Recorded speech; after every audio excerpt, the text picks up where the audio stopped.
Helicopters joined the search and rescue effort off France's coast after the worst loss of life in the English Channel in 3 years. By early evening, 51 people were saved, but at least 6 children and a pregnant woman are among the 12 who perished, say French officials.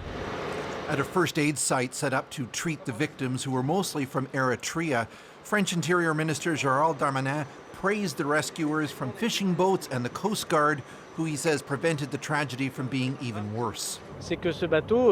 What probably happened is that the boat collapsed on itself very quickly. Less than 8 people had life jackets provided by the smugglers, he said. So far in 2024, almost 20,000 people have risked their lives crossing the Channel, and with summer coming to an end, traffic has picked up, with 2,000 arrivals in the UK in the past 7 days.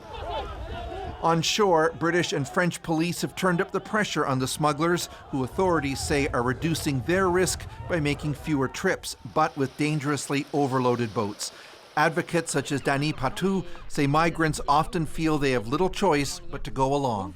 There are more and more forces of law and order emptying their camps, taking away their blankets and tents, so people are forced to leave and risk their lives by going to sea, she said.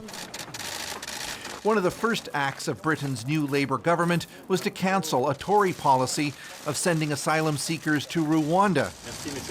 Instead, last week, Prime Minister Keir Starmer met with France's Emmanuel Macron to discuss boosting cooperation.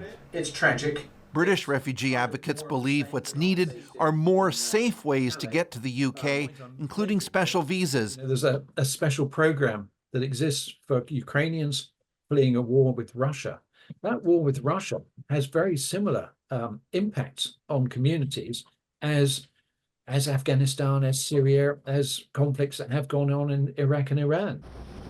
The UN's migration organization says 2024 has been especially deadly, estimating 226 people either killed or missing, trying to make the difficult cross-channel journey.